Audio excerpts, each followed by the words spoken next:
که ستاسو په کور کې په دومره عمر کې ماشومان نه هغو ته یوه طریقه چې دا لازم وښایي ځکه په دومره عمر کې چې ماشومان اکثر چې دي د کور نه راوځي نو اکثر ورکېږي یا د ماماګانو کره لاړ شي د هغو په کلي کې چې دی اکثر ورک شي خپل کور چې دی دا ورته نه معلوم او په فیسبوک کې به دا قسمه پوسټونه تاسو هم لیدلي اکثر په دومره عمر کې چې ماشوم د هغه تصویر ورکړی وایي داسې قسم کپړې دي دا ماشوم دی که څوک یې پېژني نو په دې نمبر باندې چې دی رابطه وکړئ ولې چې هغو ته خپل کور چې دی دا نه معلوم بل که ستاسو په کور کې نه نو وریرونه به وي خورایونه به وي نو دا ویډیو چې دا مخکې شیر کړئ چې هغو ته هم دا ویډیو چې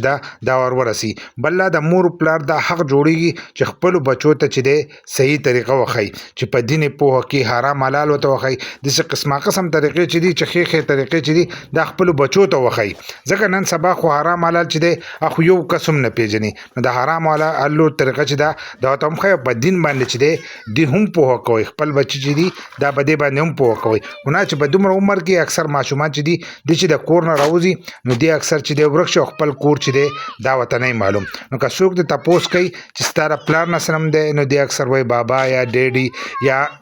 قسم نومونه وایي چې دغه نومونه دي زما پلار کم چې د ادب نوم یې نو هغه نوم اخلي یا د تره نه دې څه نوم دی نو د ادب هغه نوم چې دی دغه اخلي نو کور چې دی دا نه معلومیږي ځکه چې هلته کې دله هغه نوم نه ورځي نو کله چې ستاسو ماشومان دومره عمر ته راورسي نو په دغه وخت کې چې دی دې ته نوم زده کوئ چې دې کله خبرې زده کړي که نه نو په دغه وخت کې ورته تاسو د خپل نوم چې دی دا ورته هم ښایئ یوازې د ادب دا نوم نه دی د خپل نوم چې دی دا ورته هم ښایي که دې د کور نه بېدرکه شي نو دې ته چې دی بیا به خپل کور معلومیږي د دې په تر به ورته میلاوي که څوک دې تپوس وکړي چې تا د چا د کور یا ستا د پلار نه څه نوم دی یا ستا د تره نه څه نوم دی نو دې به هغه نوم مرځي نو خلک به هغې کور ته چې دی دې ته به یې راسي بل د ماماګانو نومونه ورته هم ښایي اکثر د ماماګانو په کلي کې چې دی هم ورکېږي نو د ماماګانو نوم به ورته معلوم وي نو خپل کور ته چې دی دې به رارسي نو دا طریقه چې دا خپلو بچو ته لازم وښایي ځکه د دې د لاسه چې دی زیاتر ماشومان چې دي اکثر بېدرکه شي نو بیا به په جوماتونو کې اعلانونه کوي په لارو کوڅو کې بیا به خلک ګرځئ راګرځئ چې دا د کم کور دی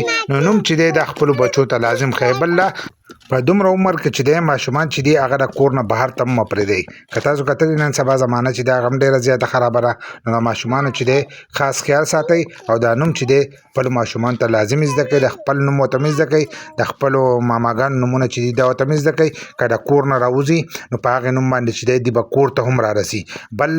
ښې طریقې چې دی هغه هم خپلو بچو ته وښایي ځکه چې لاول خبرې زده کوي نو تاسو ورته د الله نوم کلمه چې ده دا ورته زده کوئ په دغه وخت کې خو دا نوم چې دی دا هم لازم دی چې د کور نه بېدرکه کېږي چې پته لګي د دنیا څه طریقې چې دي هغه ورته هم ښایي د اوبو څښو طریقه ورته ښایي د ډوډۍ خوراک طریقه ورته ښایي داسې قسم نورې طریقې چې دي هغه ورته هم ښایي خو دا یوه طریقه چې ده دا زیاتر کسان چې دی دا نه ښایي نو د دې د وجې نه زیاتر ماشومان چې دي هغه بېدرکه کېږي د کور نه نو د نوم دا خبره چې ده نو دا لازم په دې باندې عمل وکړئ او خپلو ماشومانو ته چې دی خپل نوم ورته هم وښایي د ترونو نوم ورته هم وښایي او د ماماګانو نومونه چې دي دا ورته هم وښایي